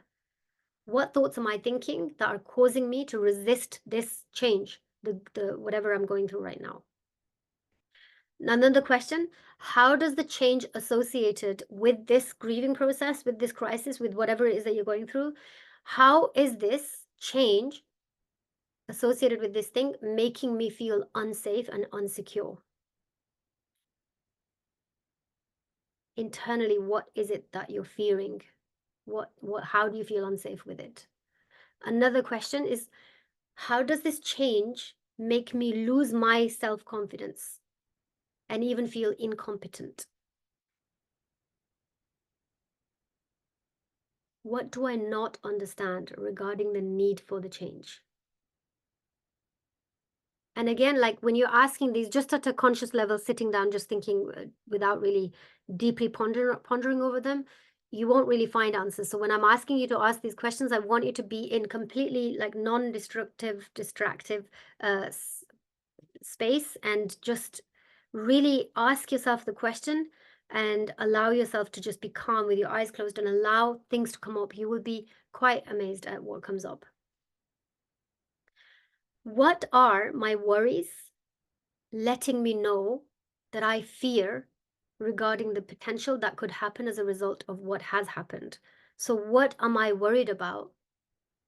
What these worries, whatever I'm constantly worried about, what are they letting me know that I'm fearing regarding whatever is coming up for me in the future? Because your own body is telling you something. What about the new could be so bad? Just let it flow. Journal these, I'm telling you, honestly, when you sit with these questions and when you ask them and actually write them down, you will surprise your own self. What about the new that's coming up for me or has already happened? What could be so bad in that? What is this change making me feel I might lose? These are powerful questions. What am I going to lose if I accept whatever is going on? What am I losing in the process? It's going to give you a hell of a lot of information about how you perceive this. Do I distrust anything or anyone involved in this change? If so, why? Maybe you've lost trust in Allah. Maybe this whole thing is happening because you need to reboost your spirituality, or you mistrust a family member, or something. There is something there internally to question around that. Do I see the reward or benefit in this change, or only the risks, punishment, and detriments? Can you allow yourself to be open enough to just view, maybe not accept straight away, but just view that there could potentially be something really good coming out of this tragedy? What could that be? Allow it to come up, journal on it, think about it, meditate on it. It will come up. Because if you're only hell-bent on seeing the risks, the punishment, the terribleness of it, then that is all that you're going to see. But if you just say to yourself, okay, it feels terrible to me, but what good is there? What could potentially be a good in this? What negative ripple effects am I afraid that these change of circumstances is going to create in my life. Maybe you're thinking, like, if you've gone through a loss of a loved one, like a husband, for example, your immediate worry and the ripple effect will, if you have children, is going to go to the children. Like, how are they going to be affected? How am I going to cope without a father for them, or whatever that circumstance? Or if you've gone through a divorce, similar thing. So think about the negative ripple effects that you're already afraid of that are going to change, like this change is going to bring for you. And next, I really want you to open your mind and see which door might have opened during this difficulty that you're going through. Another question, and I'm going to ask you loads, is how might this change lead me closer to what I am needing or wanting? And that's a hard one to even ask yourself, because when you're going through grief, it's so hard to see that this is actually leading me closer to something I might want. Because that door, you haven't even looked at it yet, because you're too fixated on the door that's just shut down on you without any choice. So if I can ask you to pivot a little bit and just have a look and ask yourself, what could this be leading me to? Maybe closer to something I've been needing and wanting. What could that be? How might it make me and the people in my world around me safer or more secure? What are the potential positives that could happen as a result of what has already happened? And again, no, like, I don't know what's gone on in your life or what kind of grieving you're going through, but still, like, sitting with these questions can bring up all sorts of things for you. How can this even help you be more competent? In the case of this sister who's sharing this really horrible divorce with me, she knows nothing. Nothing about bills, nothing about how the house runs, nothing about finances, nothing about anything. Because she was fully 100% reliant on her husband, who's just decided to, like, divorce her after such a long time. And so now she's in a complete, like, at a loss with life altogether. And if she sat with these questions and just said, how could this change lead me to an increased competence or even confidence? It would blow her mind when she starts to think about the amount of things she's going to learn about life. And naturally, when she's able to do those things that she's never done before, she's going to have more confidence. Even like hard questions like, why might I or others need this change? What about the new could be really good for me? What can I trust in this situation? What can this tragedy, difficulty, grieving process, whatever, what can it help me to gain in my life? The sooner that you can realize that life will and, cannot go back to how it used to be, the more changes you are going to be embracing. This is like a turning point in your life. No problem arises without the birth of a solution with it. It's the same as like when a new baby is born. Often parents are so worried about the financial aspect. That baby is born with his or her own risk that Allah has already, like, attached to that person. So be open to that, to a new beginning, a new way. Seventh thing is the loss of identity and disidentification. Identity is a part of who you are. And a thing like a crisis or grieving process or anything like that makes us lose that sense of self, because what we identified with is no longer as it was. So we're in a really uncomfortable situation. Right. And there is a process of getting what you really want. The way that it's happening might be contradictory to how you want it to be happening. One of the things that we need to realize is that we are all one. We are all interconnected. We are created from the same atoms and, everything. And this It is the ego that gives this sense of self, like being self-centered. Losing a sense in itself is one of the hardest things to go through. There are many things and feelings that we fully identify with, that makes us who we are, that gives us the comfort of knowing what we want in life. And I want to help you disidentify with whatever it is that you're losing. So when we lose something, we don't want to lose ourselves with that person, with that situation. Can everyone please mute? Thank you. So make a list of things that you identify with, right? And you can and see what comes up for you. When you write the word me, what do you identify with me? Or mine, what do you identify with mine? Or my, what do you identify with my? Or I, what do you identify with I?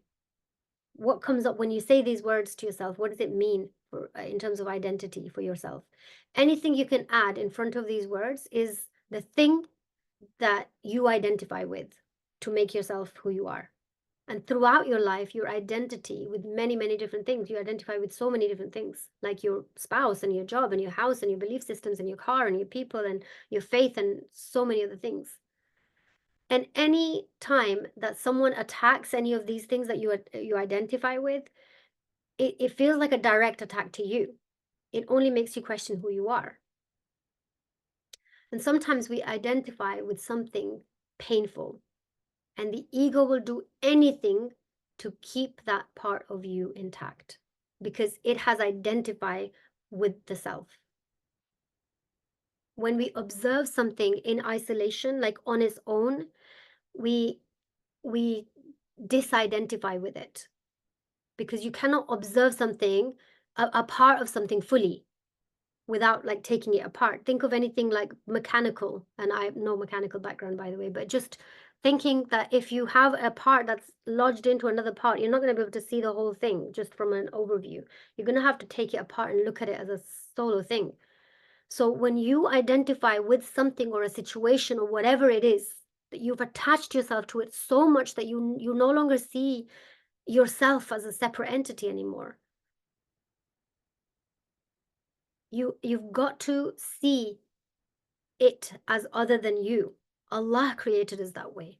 He gave you your own set of faculties, senses, body, mind, heart, everything for you. And although we're intertwined and we are all one, you still have your own identification, right? And this enables you to be more present with whatever it is that's happening within you. The same happens with our thoughts. When we are thinking the thoughts, we think that it is us, but we're just merely observing the thoughts. We are not the thoughts. We are not the emotions. We're the observers. We're that consciousness behind whatever's happening here. So if you can just try to detach from whatever's happening and have like an overview from it, a form of it, you're going to be able to see the situation as it is, rather than being intertwined with it so much that you can no longer separate yourself from that scenario. And then 8, let crisis or grief or anything that you're going through lead you to your personal power. Power is energy.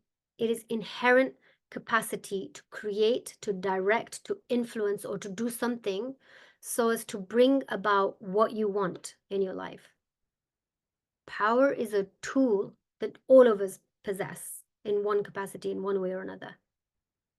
It is not a question of whether we have the power or not. It is more about how we use the power to decipher whether it makes us powerful or powerless.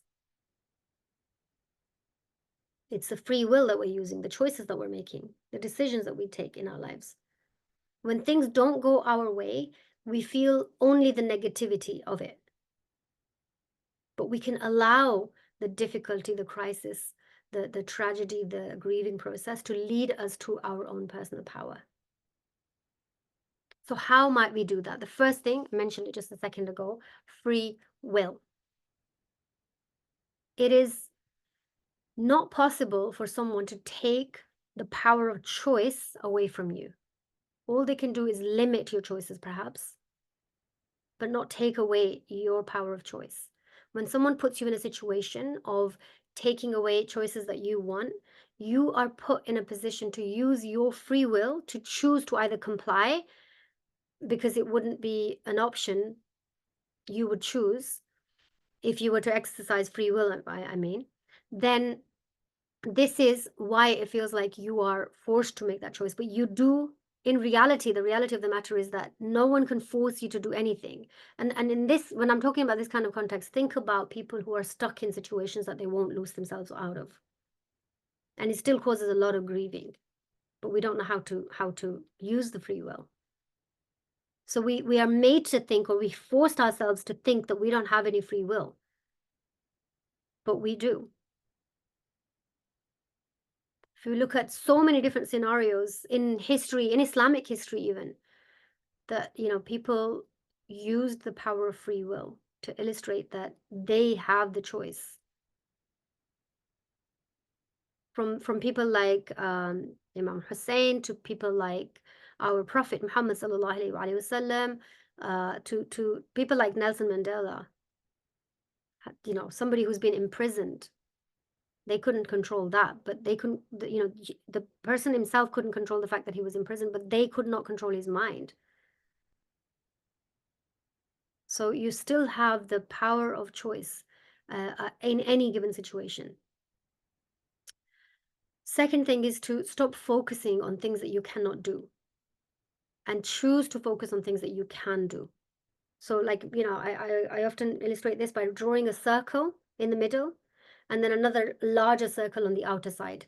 Inside the smaller circle, you write down everything that you have control over. So your own autonomy, your own choices, your own way of thinking, your own way of like using your emotions, all of your things that you have control over. And then outside is the things that are out of your control.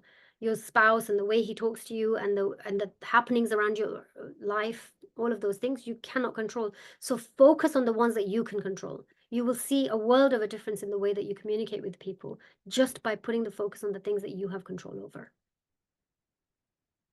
And you have to be true to yourself no matter what happens. Commit your energy completely to what matters to you. What do you value? What is it that's important to you? And fourth, everything that exists on the outside of you also exists on the inside of you. You are simply reflecting or projecting the truth from within you. So think about the parts that are resistant to whatever is happening on the outside. Need to be found on the inside of you and worked on. You're a vibrational match to whatever energy you're giving out. So think about that and integrate with things that are positive. And put yourself in your own hands with the will of Allah, with the power of Allah behind you. Where does that power currently lie? Who drives you? Who drives your life? How do you make choices? Build your confidence. What do you possess confidence in?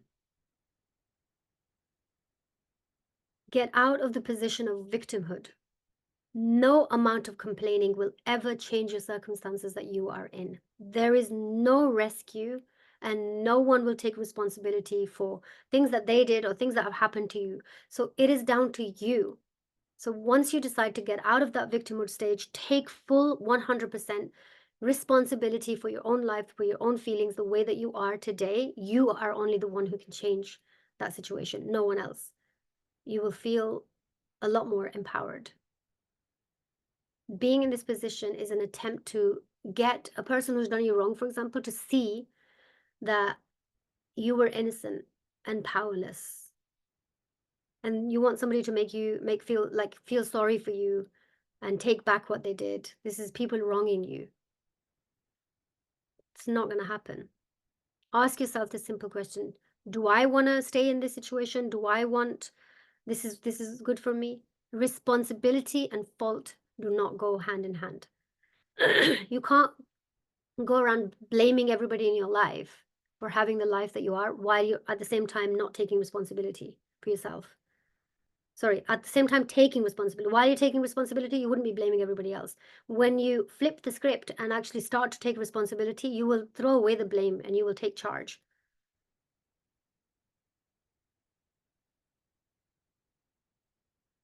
And think about whether you're in a position of causation or effect. Are you living the effects of something else happening to you, or are you actually starting to cause a change that you can flow? And what is it that you're committed to? Follow your internal north, the compass that you have inside of you. Commit to whatever you decide that is right for you. Your capacity to bring out whatever you desire into creation, into influence, right?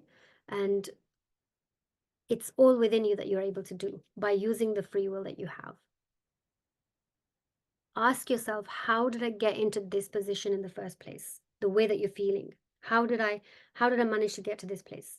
How could I make sure that the same mistakes don't happen again? Obviously, right now, I'm not talking about the loss of a loved one. I'm talking about different types of grievings. If you're there because of someone else, then how much have you personally contributed by putting too much of yourself in there? Or giving too much power or resources or influence into somebody else's hand about your life? In what way is this situation making you feel like you don't have any capacity to control or create or direct any influence or do something that brings about a change? And how do you have the ability and the opportunity and the capacity to respond to any given situation? So as to you bringing life and the situation in the way that you want it.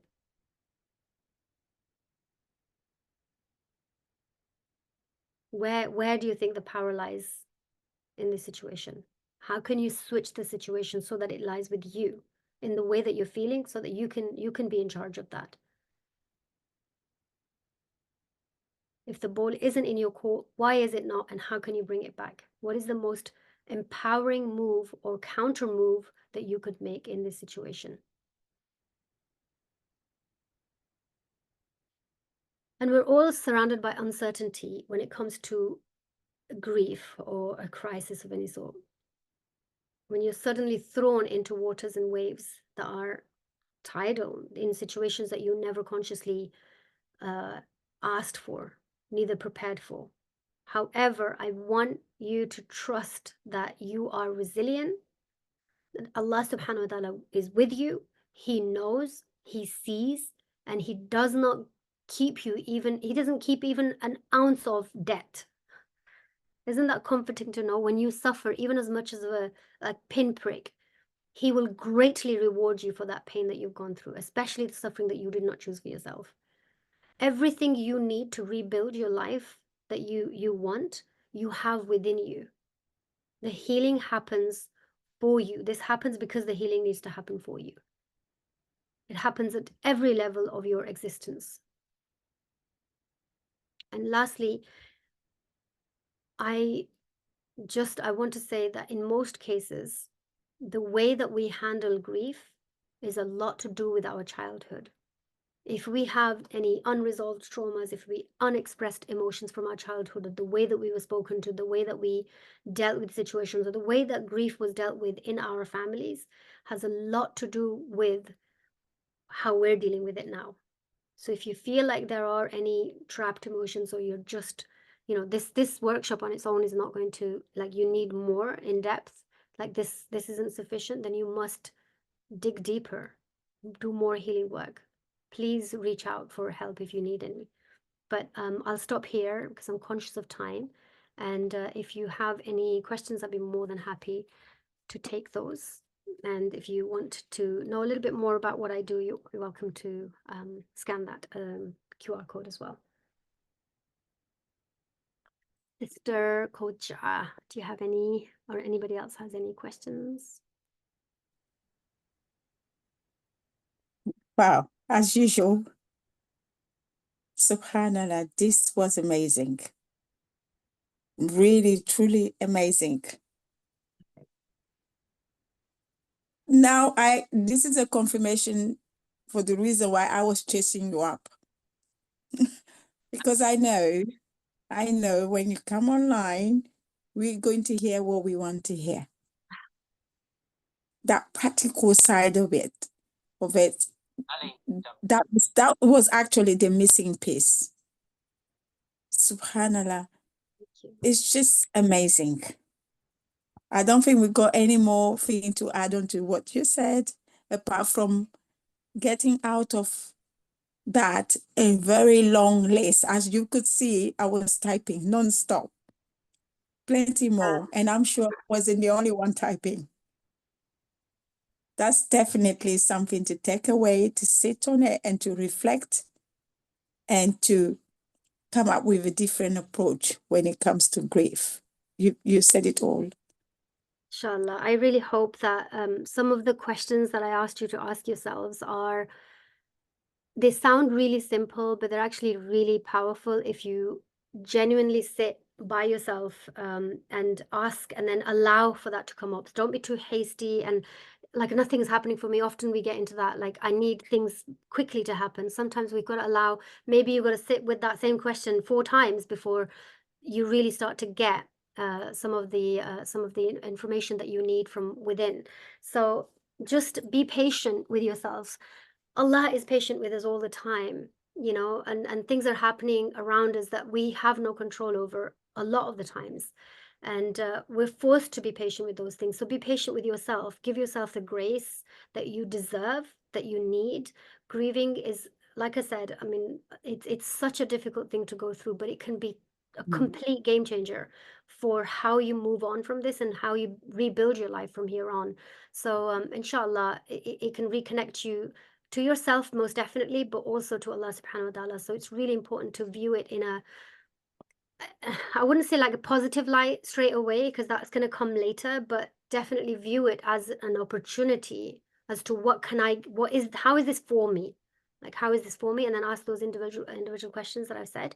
And inshallah, you will gain a lot from there.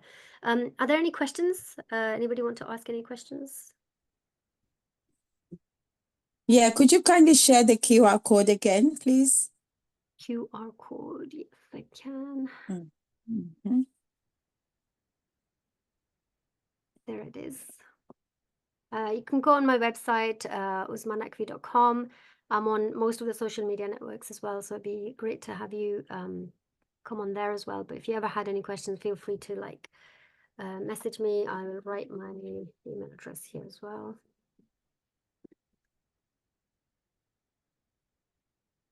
There's a comment in the chat box as well, if you do want to have a little read. Just to comment, a loved one or anyone with death is point. This is what is difficult to accept at times as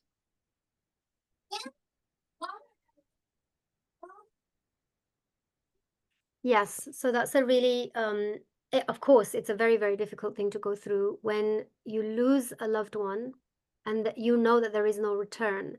And we touched on this a little bit, that accepting the situation where you know you have no choice but to accept the situation that they've gone, but converting the energy of like they've gone and I have no control over that, but seeing that as a negative rather than convert it into seeing it as though, what did they bring to your life that you now have like a transferable skill, almost something that they left you with, that you can celebrate on their behalf, that you can thank Allah on their behalf, that you can be so grateful that they came, they touched your life, they gave you so many blessings. What did they leave you with? And just channeling that energy in a more positive way so that you can use it for you rather than something that is working against you. And of course, when someone leaves this world,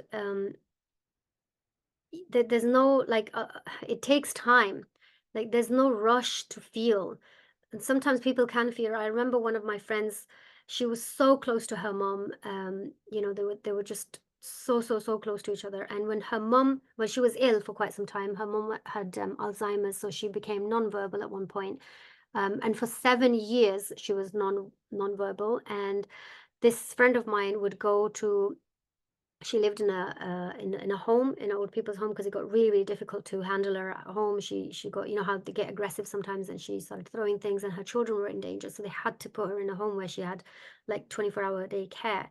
But this friend would go on a daily basis to bathe her herself, even though they paid for those services, to feed her herself. And so they had this bond, and this mother recognized nothing else and no one else but this daughter who just committed to her mother, despite the fact that for 7 years she had no recollection of anything else.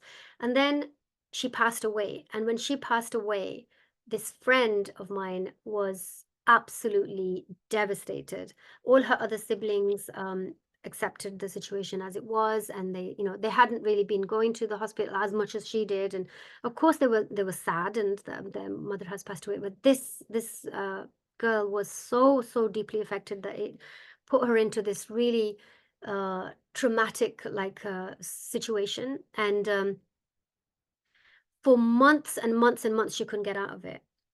And everybody else around her really kind of shamed her for it, like almost like she's showing off, or why can't you just accept the truth and move on. And sometimes that pressure from the family can be so hurtful, because in that time you need people to understand like what you're going through. So and my conversations with her were, do what you're expecting from other people for your own self. Grief will take as long as it takes for every individual differently.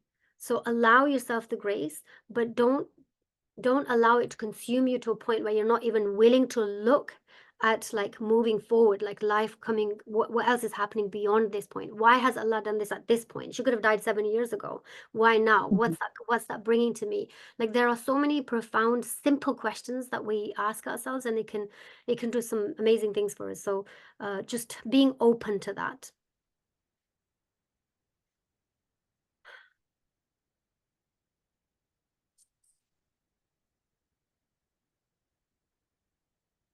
Yeah, that's a beautiful quote. When the That's amazing. over, yeah, Mhm. powerful quote for sure.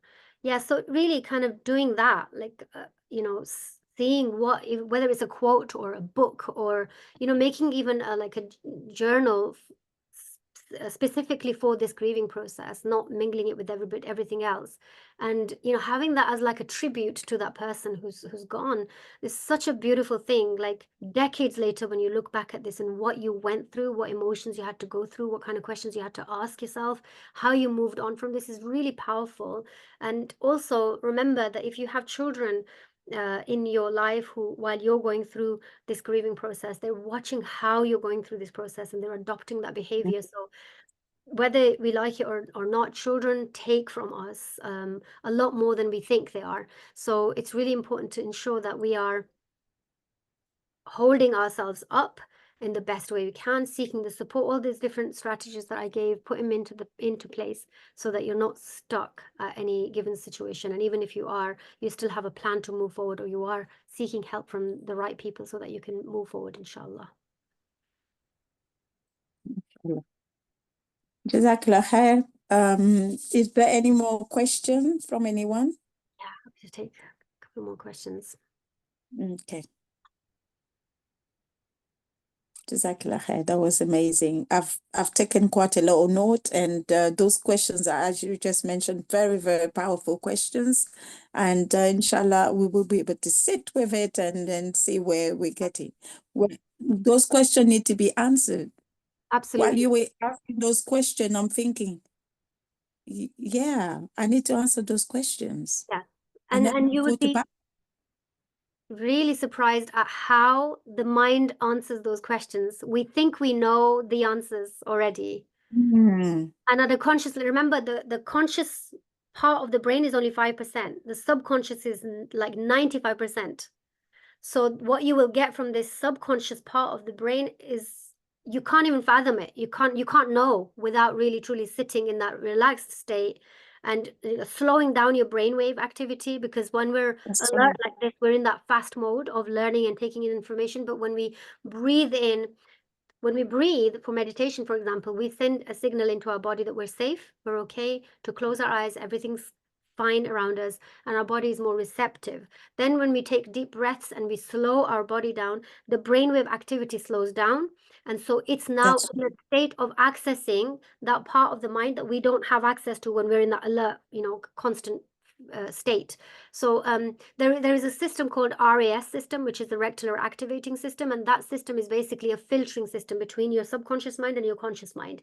So when we look at something on the outside, when we're thinking about something on the outside, when we are going through something on the inside, it will filter through only the information that is relevant for that particular thing in that particular time. So for example, if we're going through a grieving process and we're thinking of grieving in a very, very negative way, the subconscious will bring up something that correlates with that only.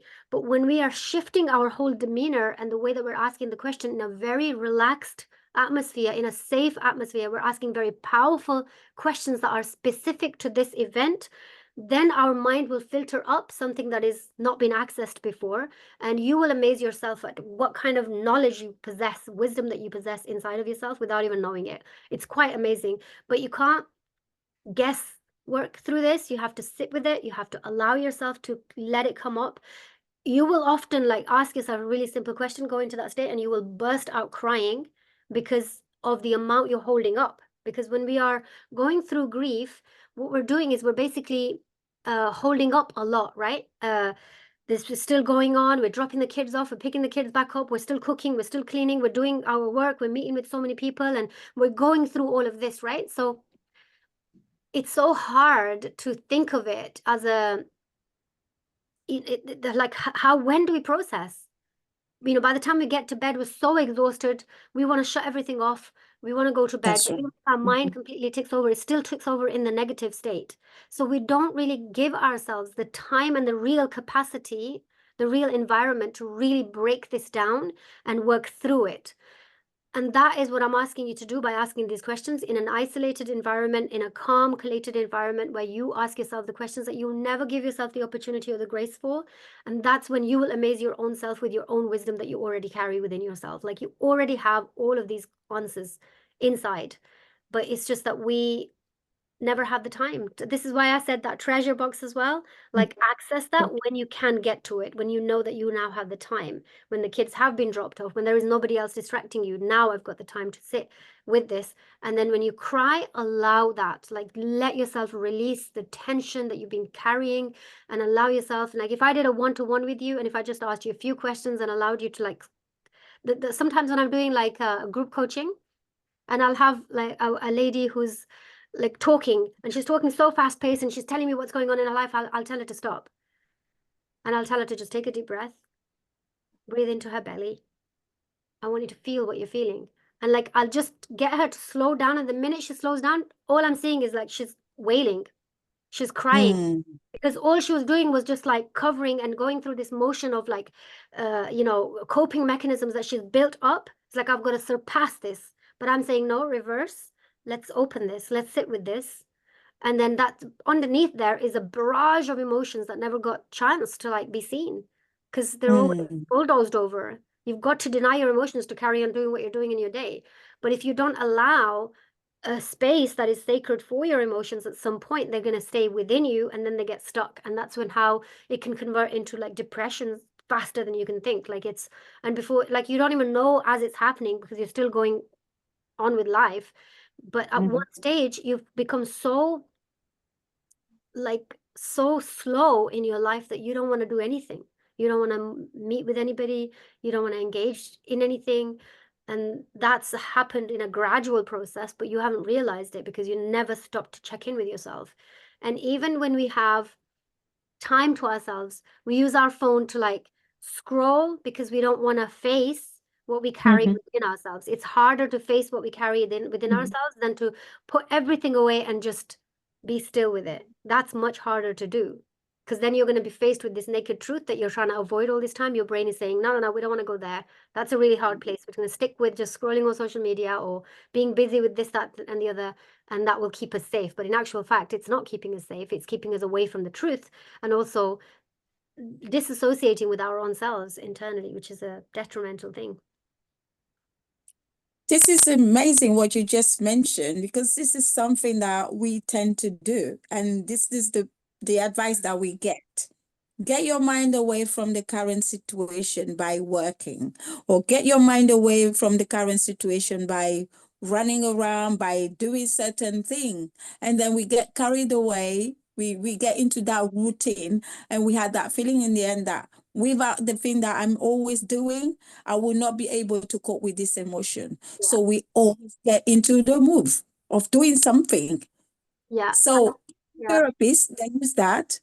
They use I that. cannot Say emphasize. You're some absolutely. talking Yeah. therapy, and they say, get your mind away from this, get your mind away from that. So how do we actually bring that in? Yeah.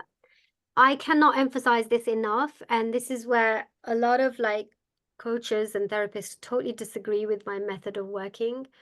And the reason I don't do what like that thing is because I've been through really, really dark times. And I know that when I was given those methods of just bulldozing over my situations and just moving on in life, actually put me in more trouble than if I had stopped and dealt with what I needed to deal with. So whenever I get any clients, I never teach them from the offset, like even a year-long program that they go with, from the offset, I teach them to like really like open up their emotions and sit with them, but learn the methods of sitting with your emotions. It's not just about being silent and calming you. There is a process to healing. And when you learn that, you have a tool under your belt. No matter what hits you for the rest of your life, you will be able to access that tool as and when you need. But bulldozing over, denying, like objectively saying this is like denying the truth of how you feel is the worst thing you do. And in the self-help industry, this is one of the terrible things that happen over and over again, where coaches and therapists are telling people to go out for a walk and go and exercise more, or to talk to friends, to read a book instead, or to watch something, or or just basically getting away from your own self. And it couldn't be any worse for you to get away from. I'm trying to get you to know yourself so well that every emotion you get is gifted with something. If you keep missing those, you're missing the truth to expansion. Like if we keep, Allah brings these challenges into our lives because He wants us to expand. He wants our soul to grow and elevate. That's what it was born for. Our soul came to elevate and to be enlightened so that we can be closer to Allah. But every time Allah gives us another hit of a challenge that we've got to face in ourselves, we're like brushing past it, running through it.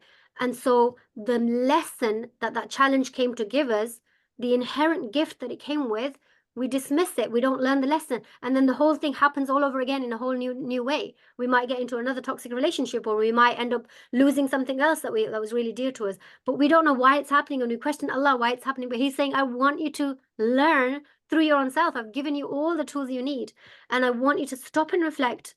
Pondering, this is why pondering is so sacred in our faith, because pondering has like 70 years worth of rewards, as opposed to like ibadah, where you ritualistically just praying and reading tasbih and doing all those things. That's why it has such a high reward, is because when you ponder, you shift from within. You give your soul the experience that it came here to do, and it cleanses your soul throughout. So it's so important to be able to allow yourself and give yourself that time and space to be able to do that. And not just pretend that I'll know, I just know because I've been through this before, but really kind of go through the healing process. And if you feel stuck with anything, you really must. It doesn't have to be me, but you have to reach out to the right people so you can be helped through it rather than be stuck with it, because it can rob decades of your life. It's happened to me. Honestly, I honestly lost years of my life in just that darkness of not knowing where to go, what to do, how to move forward. And when you learn nothing, you can't be stuck anymore. It's not to say that Allah will no longer send challenges your way, because that's an inevitable part of life. You're always going to feel something or other, but you'll just know how to navigate through that, because the trust in Allah grows so exponentially that it's unbelievable through self-work. Subhanallah. Jazakallah khair one more time again. May Allah reward you for this wonderful, wonderful talk, wonderful, insightful session. This is amazing, and hopefully, inshallah, all the sisters here have got the takeaways as well, just as I did. Alhamdulillah, and I thank you so much. May Allah bless you bless your family, and all the good work you're doing for the Ummah. May Allah put barakah in it. Ameen, Jazakallah khair. If you want to like copy and paste those questions, because when we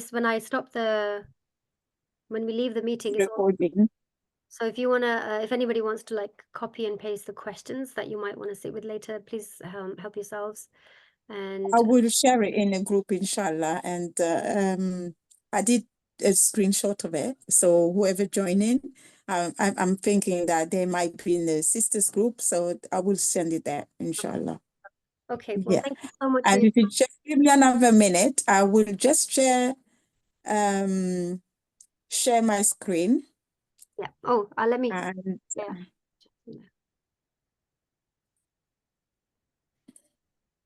just for a minute.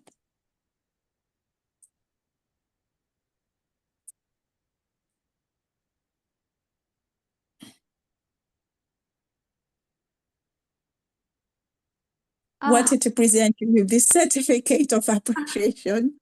Oh, thank you. That's so lovely. Jazakallah khair. Jazakallah Really khairan. I really appreciate that. a blessing. Please just Alhamdulillah. yeah, please send it to me. That's wonderful. I really appreciate that. Thank you so much. Really a blessing to have you. Really a blessing That's really to heartwarming. have you. Jazakallah khairan. Thank you. Okay, Jazakallah khair. anybody wants to reach out, I'm on all social medias. I've left my email address there, and just reach out. I have a private Facebook group called Take Control of Your Life. It's only for women, so you're welcome to join that as well.